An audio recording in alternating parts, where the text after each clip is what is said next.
Ok, estamos falando sobre cosmovisão cristã, e essa é uma palavra que eu disse que a gente não precisa aprender a palavra, mas a gente vai se acostumando com a ideia de ter uma referência, lentes, né, que nos fazem ver o mundo do jeito nosso.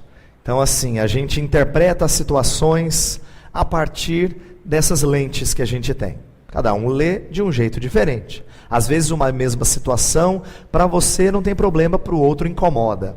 Né? Nós temos situações assim no nosso dia a dia. De pessoas que fazem leitura diferente de certas situações. Pois bem, eu falei de cosmovisão no primeiro dia, tentando mostrar na primeira parte que cosmovisão é uma coisa que está no mais profundo do nosso ser. Ele é anterior a todo tipo de juízo que a gente faz. É também anterior às nossas ações. A gente age baseado na nossa cosmovisão, baseado naquilo que está sedimentado no coração. Nós falamos do coração como sendo importante porque a Bíblia fala que nós somos o reflexo do que é o nosso coração. A gente só consegue esconder isso quando a gente cresce e fica esperto em usar máscaras. Eu até falei que a criança, ela normalmente é muito franca. Você vê o egoísmo da criança com mais facilidade. Eu tenho um menininho que tem quase 2 anos. O brinquedo que é dele. O brinquedo que está perto dele é dele. O que está na mão da outra criança é dele. O que não é dele é dele. O que ele acha que é dele. Entendeu? Então ele sabe usar essa palavra com muita facilidade. É meu. É meu. Nós somos mais polidos. A gente usa mais máscaras. Não significa que a gente perdeu de ser egoísta, não. É que a gente é mais educado. A gente consegue disfarçar algumas dessas coisas. Por isso que, à medida que Deus sonda o nosso coração, a gente entende melhor o que está lá dentro. E de como muitas vezes nós temos uma cosmovisão que não está batendo em tudo com as Escrituras Sagradas. E precisa ser reformulada. Precisa ser trabalhada. Então, depois de ter explicado um pouco sobre o que é cosmovisão, e aí a gente usou aquelas ilustrações do iceberg, da casa e dos fundamentos da casa, das lentes. Depois de falar tudo aquilo, nós falamos de como o ser humano tem um problema, o evangélico em geral. Tem um problema, isso é presente fora do contexto evangélico, mas nós evangélicos temos aceitado uma dicotomia que é própria dos nossos tempos, de sagrado, secular, santo e profano, e acabamos por achar que as coisas aprendidas na igreja estão mais ligadas àquilo que é sagrado, e não temos muita noção de como aplicar isso ao chamado secular. E dei exemplos vários disso. Ontem nós falamos de criação, e aí eu tentei mostrar como a criação é o primeiro elemento da história da humanidade, importante para você apropriar-se dele e viver à luz dele. Aí falamos algumas coisas diferentes ligadas à criação, né? Falamos sobre como o ser humano ser criado à imagem e semelhança de Deus faz diferença na maneira como você o trata e como você se trata.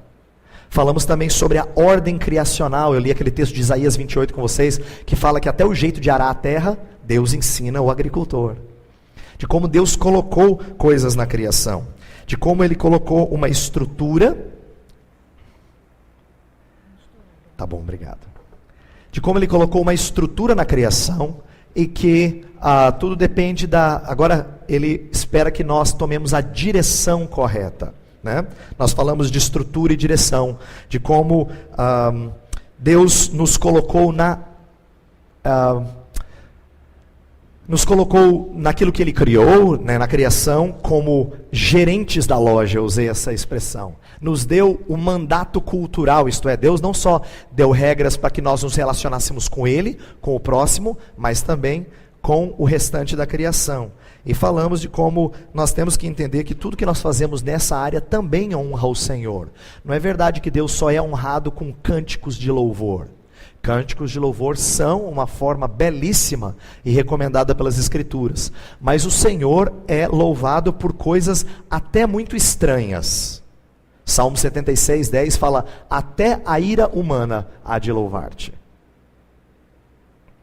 Deus usa, inclusive, o nosso trabalho, foi esse um ponto que eu quis mostrar, para louvarmos e honrarmos a Ele, e temos que aprender como fazer isso com essa consciência, essa cosmovisão. E a última coisa que eu trabalhei foi aquele conceito de soberania de esferas, em que eu disse que alguns autores do passado, como Abraham Kuyper, que é um nome famoso, ele quis mostrar como Deus deixou certas regras de como família deveria funcionar, Estado, educação, arte, e que cabe a nós descobrirmos essas coisas e não deixar com que uma esfera interfira na outra. E a gente deu alguns exemplos de como na política brasileira tem havido uma inversão dessas coisas, e de como tem havido uma interferência na vida da família, quando convém, porque quando não convém, né, em briga de marido e mulher, eu dei um exemplo ontem, ninguém mete a colher. A gente já tem até dito popular.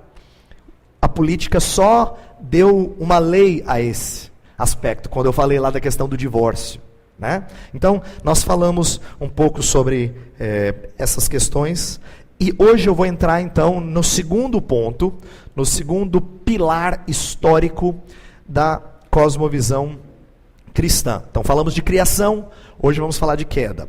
E eu disse no início da palavra de ontem, que não se tratam simplesmente de conceitos. Essas coisas têm que descer ao mais profundo do nosso ser, que é o coração, para que a gente leia o mundo, isso é, interprete o mundo e viva neste mundo e haja neste mundo à luz desses acontecimentos. A queda diz respeito ao pecado do primeiro casal, que trouxe consequências universais. E por causa do pecado do primeiro homem, o pecado veio a todo homem, diz Romanos capítulo 5. Então a gente vai estudar o conceito de queda, e a gente vai falar algumas coisas sobre pecado, mas novamente, assim como criação é uma doutrina que às vezes os evangélicos só conseguem pensar em oposição a evolucionismo, quer dizer, às vezes a gente não explora todas as riquezas da doutrina da criação. Ontem eu tentei falar de alguns aspectos que às vezes são negligenciados ou não são conhecidos de muitos evangélicos. Hoje eu vou tentar fazer o mesmo, mostrar que a doutrina do pecado, a queda, né, ela não deve ser entendida só nos moldes que a gente está acostumado, mas ela tem algumas implicações, algumas coisas que talvez a gente não esteja habituado a pensar. E eu estou aqui para tentar ajudá-lo a pensar nessas coisas e a aplicar isso para o nosso viver diário, tá bem? Então eu quero começar falando da queda e de uma doutrina que é bastante conhecida, depravação total. Antes de ler o que está aqui no slide, deixa eu colocar o seguinte. Essa doutrina, ela é conhecida como um dos chamados 5 pontos do calvinismo. E eu quero tentar mostrar em que sentido ela representa algumas coisas importantes para o nosso caminhar. Isto é, não é só estudo de teologia, mas o que isso significa à medida que a gente pensa sobre pecado. Tá? O meu ponto vai ser começar dizendo que a queda não afeta só parte da nossa vida. Ela afeta toda a nossa vida.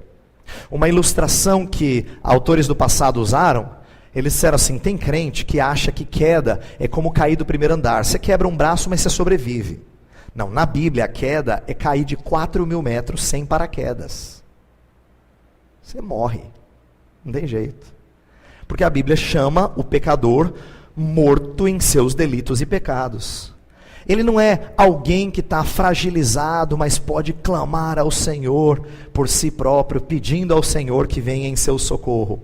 A não ser que Deus lhe dê vida, ele não consegue fazer isso por si só.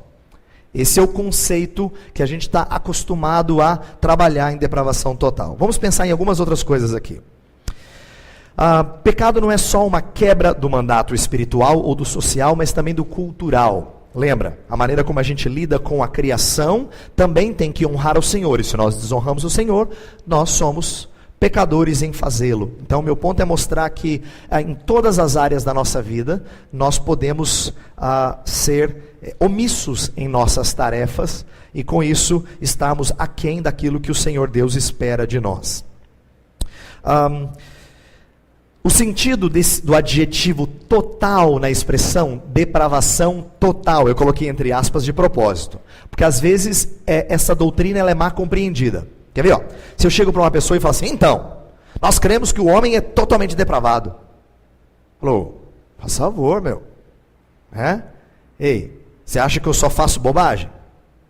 Eu também sei fazer umas coisas, eu tenho meus erros, mas eu não sou tão ruim assim. Esse tipo de reação que alguém tem ao que eu acabei de falar, está mais ou menos certo. Por quê?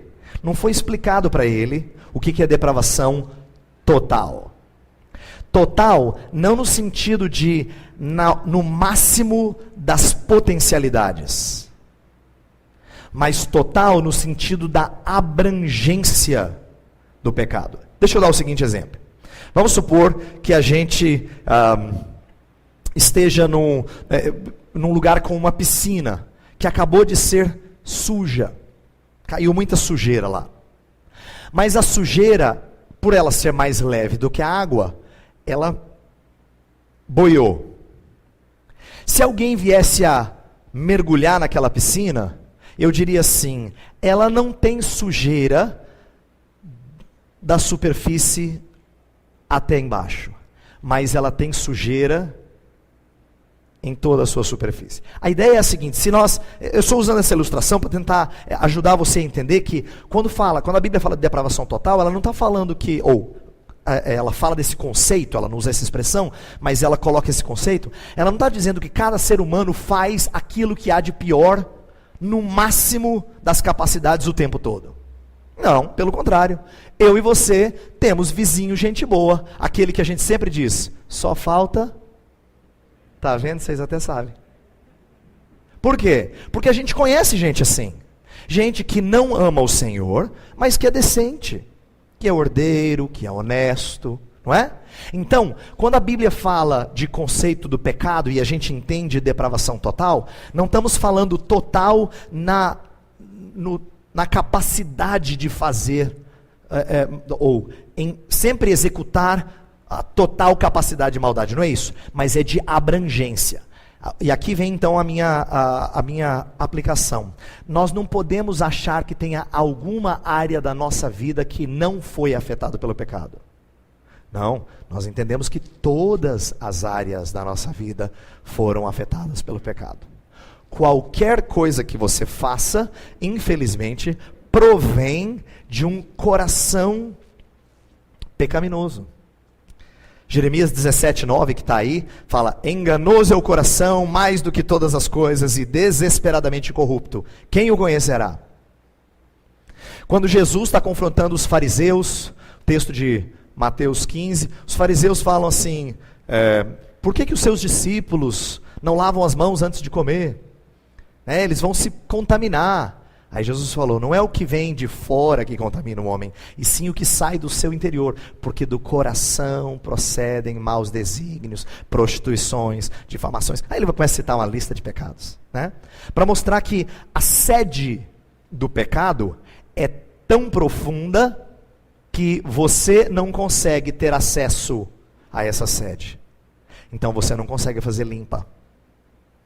Lembra que eu falei ontem sobre, eu estava falando de coração, repetindo algumas coisas que eu falei na segunda, e eu disse assim, o coração a gente até pode preencher de coisas boas, isto é como se você não tivesse acesso, mas você pudesse só jogar algumas coisas boas lá, né? Seja isso que ocupe o vosso pensamento, eu citei Filipenses 4, verso 8 e tal. Então se você colocar coisas boas, guarda no coração as tuas palavras para não pecar contra ti, você tem condições de gradativamente, por obra do Espírito Santo, purificá-lo. Mas quando você não faz isso, e frequentemente nós não fazemos isso, nós deixamos com que coisas ruins adentrem o nosso coração, e ele já é propenso para o mal. Então, nós somos inclinados a pensar o que é mal, falar o que é mal, agir em cima do que é mal. Então, pecado envolve pensamento, emoções, desejos, atitudes. Por quê? Porque a fonte é impura, o problema está na fonte. Se a fonte é impura, tudo que é água que sai da fonte, vem impura. Então nós temos um problema mais radical do que a gente imagina. Agora eu estou usando radical no seu sentido mais técnico. Não é radical de gíria. Radical vem da raiz. Nosso problema é radical. Vem da raiz. Não é? Tá ligado ao nosso mais interior. E isso faz com que nós, então, tenhamos algumas dificuldades sérias das quais a gente vai tratar aqui. E nós temos que ter nossos olhos abertos em relação a isso. Veja só, eu quero falar de uma tendência em nossos dias, que agora vou contrapor com a doutrina da depravação total. Eu não sei se você atenta para isso, mas tem sido muito comum em nossos dias as pessoas falarem de buscar alguma coisa no seu interior. Eu chamei isso de viagem ao fundo do ser. Elas dão isso como sendo uma alternativa para buscar solução para os seus problemas. Então deixa eu dar alguns exemplos. Olhar para dentro de si a fim de buscar força e superar obstáculos. Em várias áreas. Músicas, filmes. Frequentemente você vai ouvir alguma coisa assim. Encontre o herói dentro de você. Todo filme que a gente está acostumado a assistir, quando o herói do filme está tentando superar alguma dificuldade, normalmente é uma pessoa assim, incapaz, Zé Mané, assim, um que não consegue fazer nada, e aí ele é colocado diante do desafio e todo mundo, vamos lá, você consegue, não é assim? Todo filme, você consegue. Porque todo filme tem a ver com motivar as pessoas. A gente gosta de assistir filme assim, a maioria dos filmes que a gente assiste estão ligados a esse tipo de motivação. Vá, busque força lá dentro. As músicas falam de você buscar no seu interior esse tipo de força, esse herói, né? Saúde, lazer, as meditações, as terapias, os spas, estão numa cultura de quem quer fazer você encontrar paz interior. Não é? É a expressão que é usada. Uma outra que é muito comum, você talvez já tenha usado ela. Eu estou procurando me encontrar, pastor. Uma vez eu ouvi um pastor dizendo assim, meu querido, você está procurando a pessoa errada. Verdade.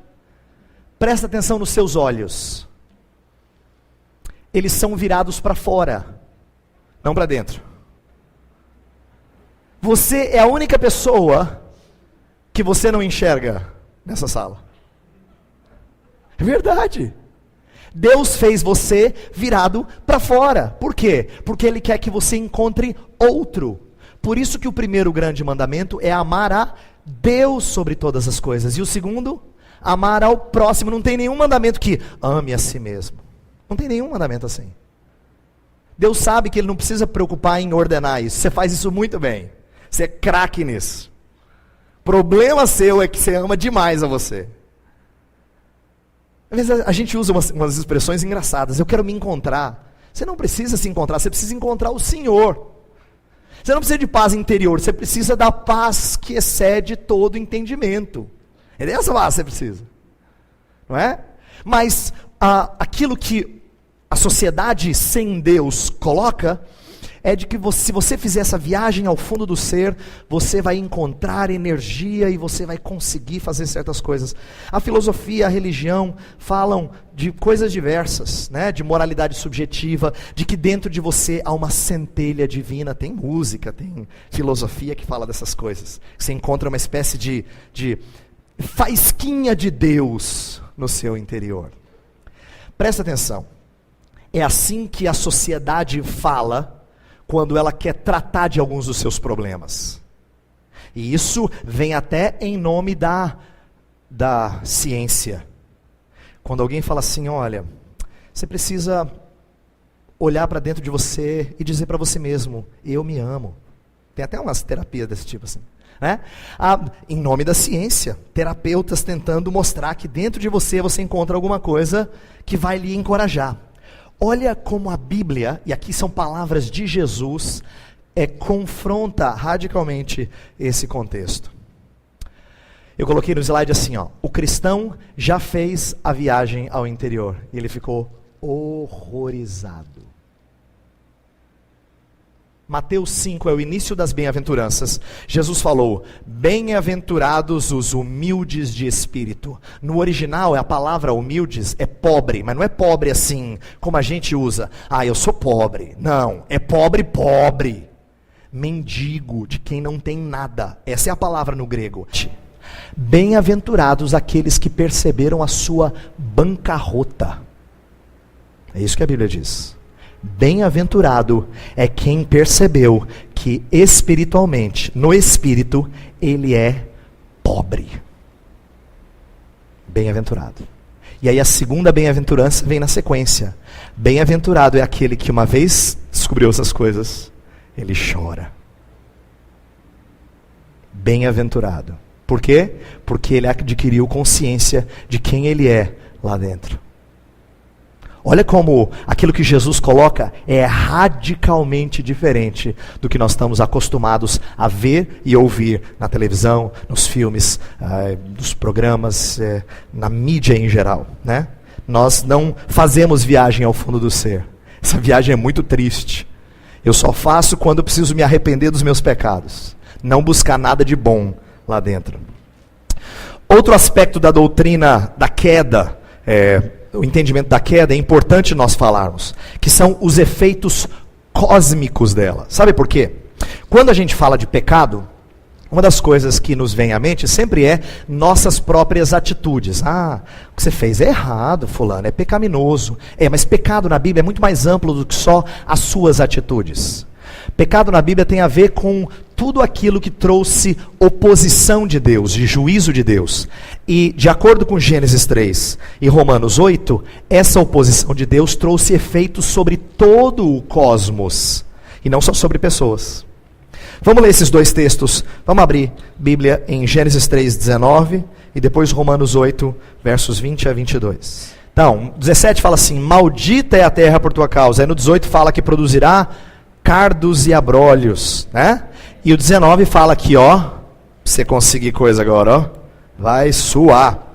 Então, presta atenção, quem que pecou? Tá Quem é que pecou? Eva. Quem é que sofre? A terra também. Agora vem uma coisa que tá ligado com o que a gente estudou ontem. Por que que a terra sofreu com o pecado de Adão?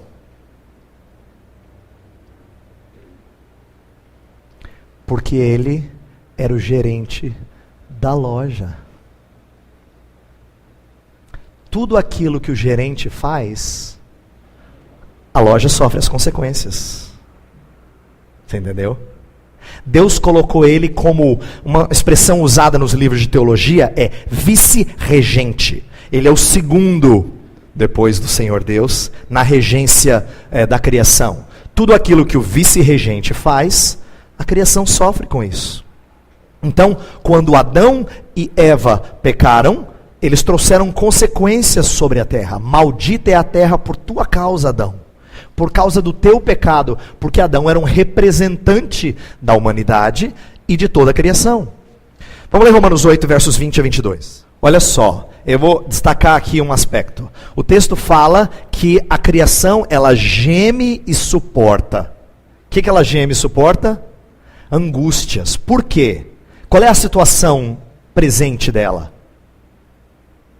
Ela está em quê? Em cativeiro. Ela está em cativeiro da corrupção. É isso que o apóstolo Paulo fala. A criação geme e suporta. Ela está assim, clamando que venham os filhos de Deus, a manifestação dos filhos de Deus, isto é, a volta do Senhor e o término das coisas, porque no presente momento ela está sob cativeiro, debaixo de corrupção. Então presta atenção, tanto o texto de Gênesis quanto o texto de Romanos falam que não é só o ser humano que sofre com esse negócio de pecado. Toda a criação, de certa forma, está desordenada, porque sofre o castigo de Deus. Então, quando a gente estuda a criação, quando a gente explora a criação, e quando a gente vê deformidades na criação, pode ficar certo disso. Você está vendo os resultados do pecado, da queda. Então, o pecado não é só uma coisa que eu e você praticamos. A doutrina do pecado na Bíblia é muito mais ampla. Então, ela não tem a ver só com as minhas atitudes. Ela tem a ver com tudo que o universo sofreu por causa da atitude do primeiro Adão, que era o representante de Deus na criação. Então, isso é muito sério e bastante abrangente. Olha só, as estruturas da sociedade, Estado, família, sexualidade, arte, tecnologia e outras, foram corrompidas pelo pecado. O reformado tem uma explicação do porquê o mundo está indo de mal a pior. Opressão, pobreza, divórcios, guerras têm explicação. Agora deixa eu fazer uma pausa aqui. Eu lembrei de uma história de ouvir certo pregador que uma vez foi convidado para falar numa universidade sobre a visão cristã de sexualidade. Ele disse assim, isso não é muito popular não, eu vou lá e eles vão me malhar. Então ele começou com uma maneira muito interessante. Ele disse assim, para o pessoal, departamento de filosofia da universidade, só o pessoal cabeça, né, filosofando lá. Aí ele chegou e disse assim, eu estou aqui para dizer não só de sexualidade, eu estou aqui para falar do porquê existe guerras, do porquê existe divórcio, do porquê existe tanta inveja, do porquê existe drogas, vícios, tristeza, frustração. Estou aqui para falar de tudo isso. O pessoal já começou a achar o cara meio soberbo. Aí ele diz, mas tem um problema. Isso o pregador falando. Vocês não vão entender. Aí os olhos deles ficaram desse tamanho, né? Como assim? É o departamento de filosofia da universidade. Como assim não vamos entender?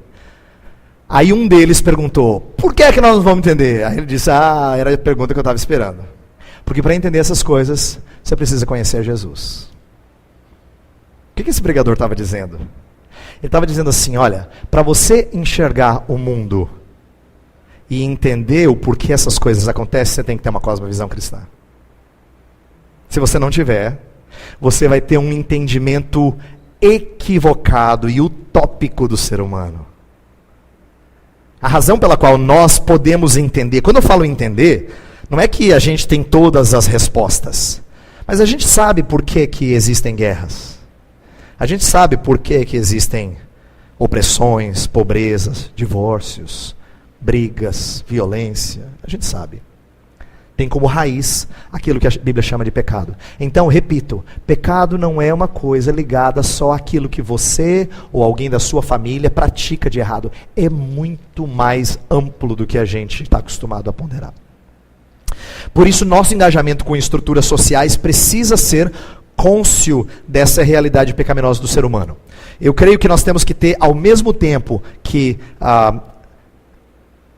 desejos de servir ao Senhor, onde Deus nos colocar, nós temos que ter consciência de que não cabe a nós fazer transformação radical. Nós estamos num contexto de cativeiro da corrupção. Tá?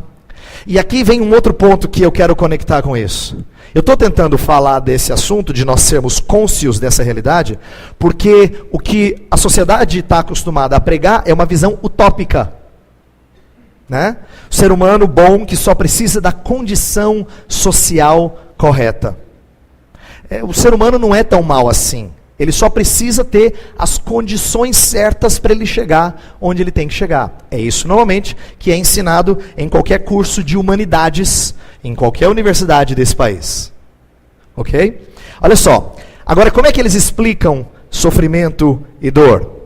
Está aqui uma citação de um livro do Chuck Colson e da Nancy Pearce. Fala assim, os pensadores do iluminismo concluíram que deve ser produto do ambiente. Ignorância, pobreza ou outras condições sociais indesejáveis. Tudo de que necessitam para gerar uma sociedade ideal é criar um ambiente melhor, melhorar a educação, aumentar as condições econômicas e refazer as estruturas sociais. Olha só, esse resumo aqui, desses dois autores, quer dizer que desde o iluminismo, pelo menos, não é que isso não existia antes, mas desde o iluminismo tem sido muito forte a influência de tendências humanistas, de pensar que depende de nós. Rede Globo, o hino da Rede Globo, não é? Final de ano, você já ouviu isso antes? Então, é o resuminho do espírito utópico dos nossos dias. Que esses autores dizem, o iluminismo, ele acabou com esse conceito de pecado, de culpa. Para eles isso aí é coisa obscura, é da era das trevas. Isso é pré-histórico.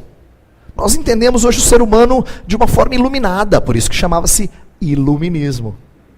Em que, se nós providenciarmos as condições corretas, ele vai florescer.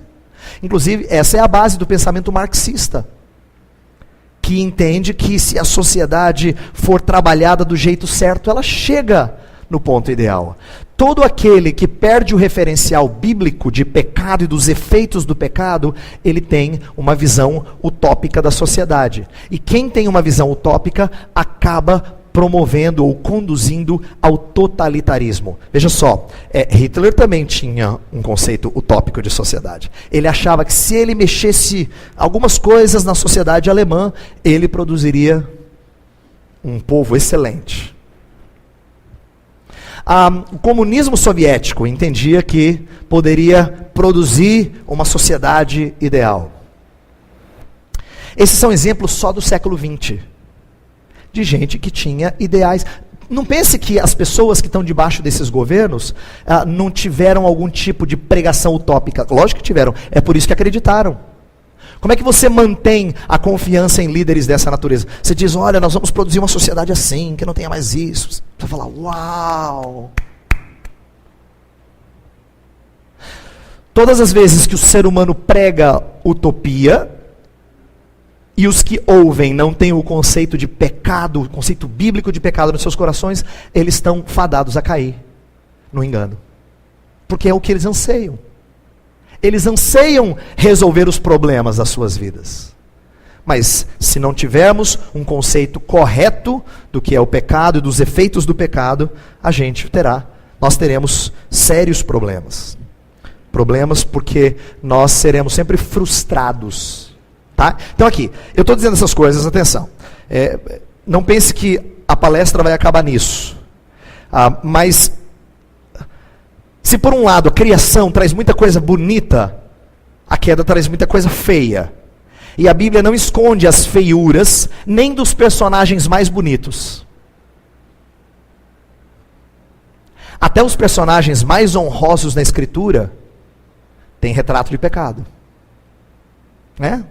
Vamos lembrar de alguns. José do Egito. Você fala, uau, José do Egito, que moço íntegro. Por que você acha que ele ficou brincando de leva o saco de comida, vai lá, bota o copo, traz para cá. Né? Leva e tal. Por que você acha que ele ficou fazendo isso? Porque diz o texto que na primeira vez que ele reconhece os irmãos, ele os trata rispidamente. Está lá no texto bíblico.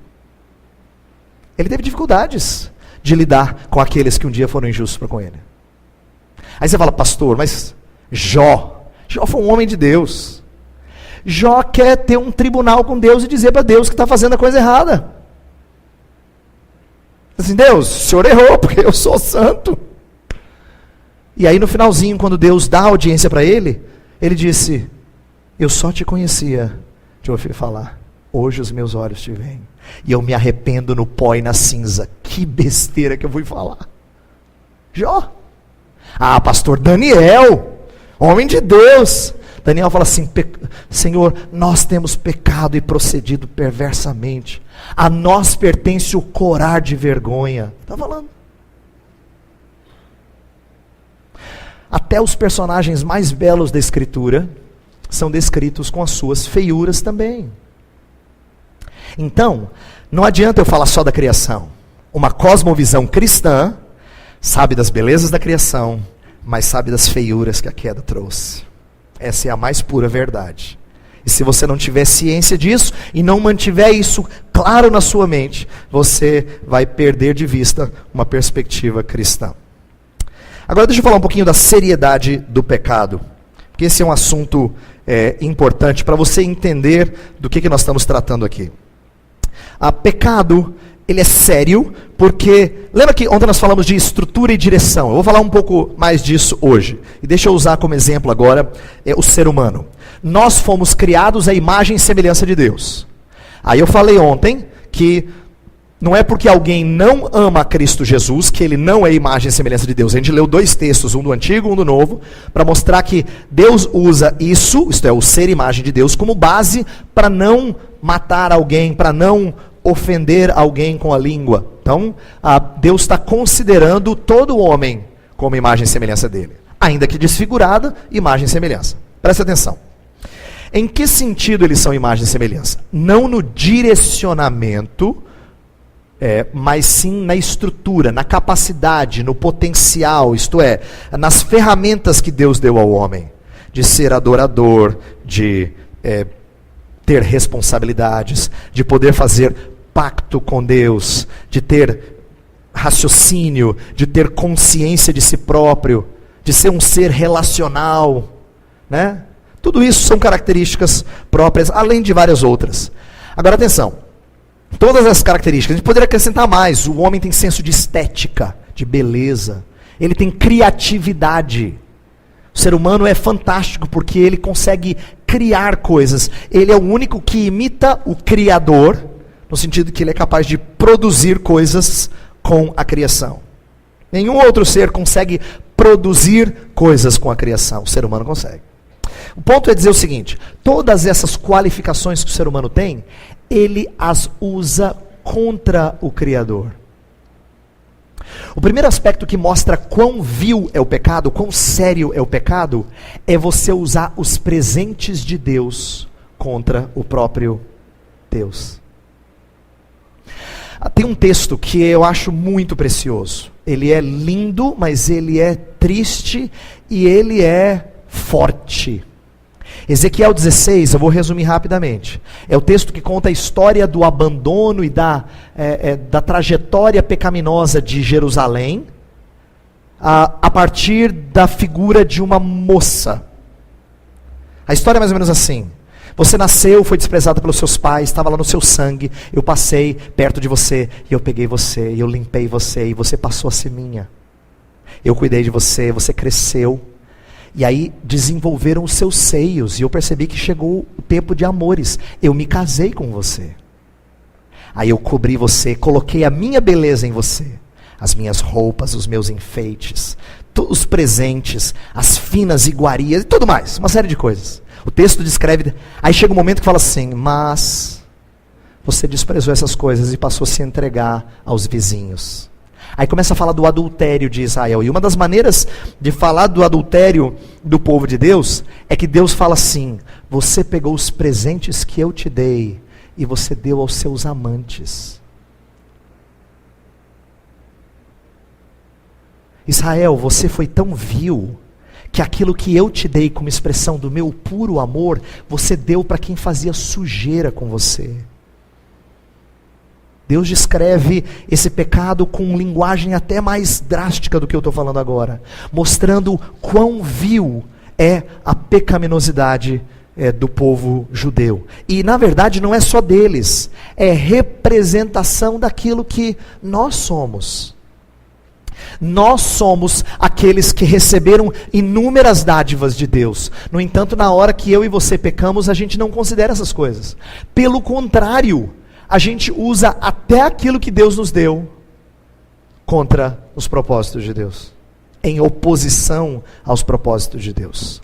Isso é vil. Isso é baixo.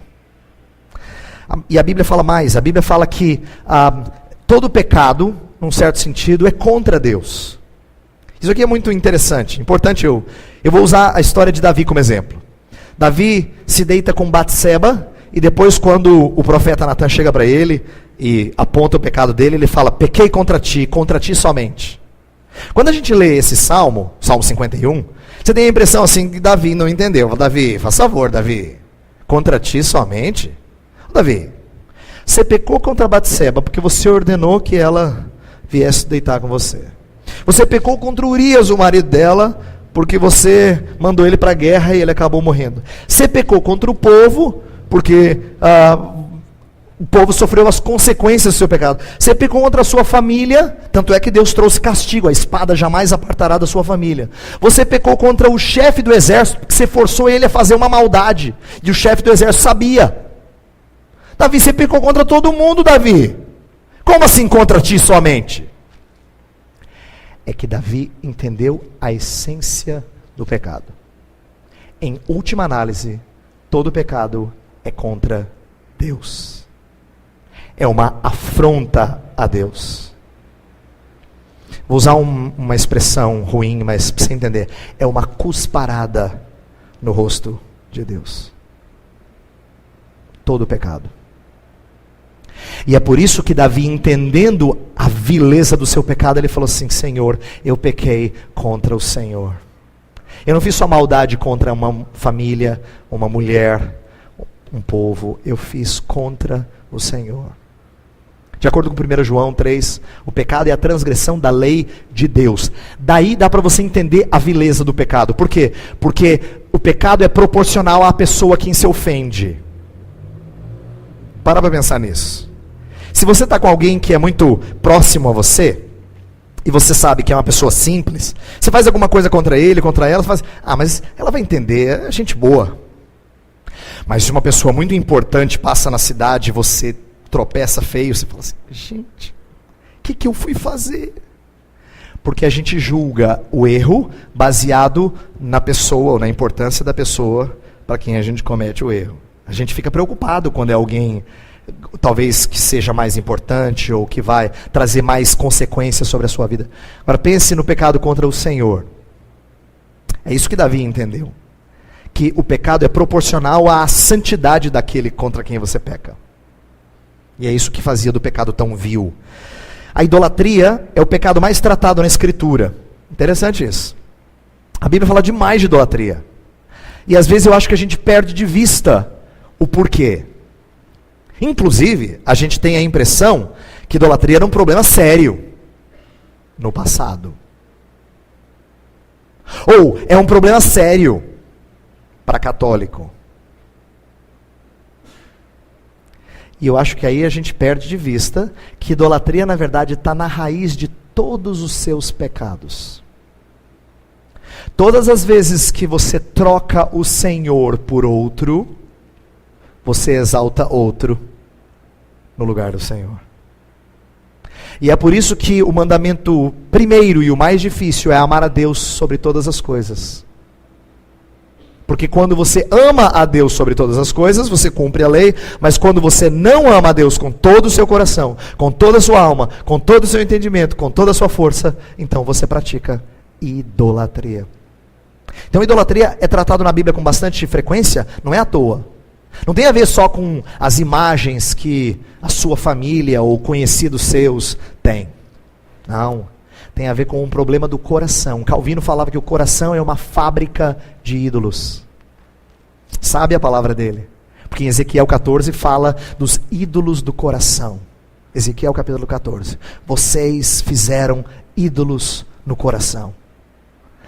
O coração produz coisas para substituir o Senhor em diversas áreas. Daí a vileza. Por quê? Porque a idolatria é um exemplo de trocarmos o Senhor por outro. Daí você entende por que aquele texto de Ezequiel que fala do adultério. Idolatria é isso. É trocar o Senhor por outro. Se isso dói quando a gente faz nas relações pessoais, não dá nem para mensurar como isso deveria doer em relação a Deus. Presta atenção. Se você já teve um amigo muito próximo seu, que de repente te abandonou, te tratou mal, ou se você já teve um amor na sua vida que desprezou você, você sentiu tanto, você até falou, mas que maneira de terminar. Que falta de coração. Se isso dói na relação entre dois seres humanos pecadores, que dirá trocar Deus por outro. Por isso que falei que o cristão que fez a viagem ao fundo do ser, ele ficou horrorizado. Porque ele viu muita coisa suja. Muita coisa suja. Eu acho que é bom a gente parar por aqui, e eu vou terminar essa primeira parte com algumas aplicações, depois a gente... Deixa eu dizer algumas coisas aqui, antes da gente prosseguir. Por que eu estou tratando dessas coisas? Por que eu estou enfatizando a questão da queda, antes da gente continuar? Porque o pecado, a abrangência do pecado, tanto fora de nós, quanto dentro de nós, vai nos dar ciência do porquê algumas coisas acontecem como acontecem lá fora. Não é? Isso faz de você alguém que ouve as palavras de Jesus. Sede simples como a pomba, mas prudente como a serpente. Porque ele fala, eu vou enviar vocês no meio de lobos. E vocês vão estar no meio de pessoas que vão perseguir a vocês como perseguir o mestre. E uma série de coisas que o Senhor Jesus orientou e alertou. Por quê? Porque ele conhece a vileza do mal. E isso vale para muitas coisas. Por exemplo, uma vez eu fiquei tremendamente impactado com uma situação que aconteceu com 2 senhores idosos de uma igreja que eu pastoreava. Eles não tinham tido filhos, já estavam nos seus 70 e poucos anos, só tiveram um filho adotivo que foi a tristeza da vida deles. Um homem que se envolveu com uma série de problemas, vícios, tomava dinheiro dos pais, e uma série de coisas. Então era a tristeza deles. Quando a senhora ficou doente, e muito doente, ela não teve assistência do filho, e quando nós soubemos, ele já estava no hospital, já tinha 2 dias, não tinha nenhum tipo de assistência médica, a não ser o que é público, e ele estava lá sentado numa cadeira, do lado dela, numa maca. Já fazia 2 dias. Eu lembro, depois de conversar assim, eu saí chorando de lá. Chorei que nem um menino. Mas eu lembro por que eu chorei. Não é só porque eu fiquei com dó deles. É porque eu entendi o sentimento do Salvador quando ele chorou diante da morte de Lázaro. Agora vamos contar a história de Lázaro para você entender. Quando Jesus Cristo retarda a ida para a cidade onde Lázaro e as suas irmãs estavam, onde eles moravam, quando retarda a sua ida para lá, Jesus já sabia o que ia fazer. E aí, quando ele chega lá, ele já está se preparando para fazer o que ele vai fazer. Se ele sabe, dá para você ler o texto e tirar essa conclusão. Se ele sabe que Lázaro está morto e que ele vai ressuscitar Lázaro, então por que Jesus chorou?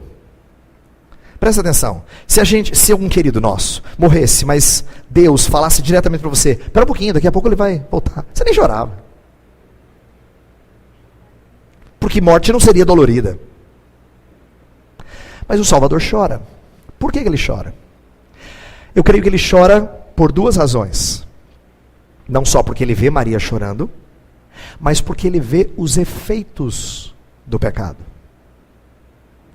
Aquilo que todos estavam sofrendo, não só Maria, mas até o que Lázaro tinha sofrido, era consequência do pecado. No dia que eu saí daquele hospital, eu chorei. Por quê? Porque eu tinha visto o que o pecado fazia na vida de alguém. Não estou falando de pecados agora no sentido de caminhos tortos. Estou falando das consequências do pecado, que vem inclusive sobre os nossos corpos. Olha só uma perspectiva cristã é que faz você olhar para a doença e dizer pecado. Eu não estou falando de pecados pessoais que tiveram como consequência um castigo de Deus. Não estou falando nada disso. Estou falando que é consequência do pecado nessa esfera. Nosso planeta é manchado e massacrado pelo pecado. Então é uma visão triste? É. Graças a Deus ela não termina aqui. Amanhã e depois a gente vai falar de coisas muito mais bonitas do que hoje, o dia meio deprê. Tá? Mas a gente vai dar uma pausa, porque depois do intervalo eu tenho algumas coisas que eu acho que vão se conectar melhor se faladas todas de uma vez.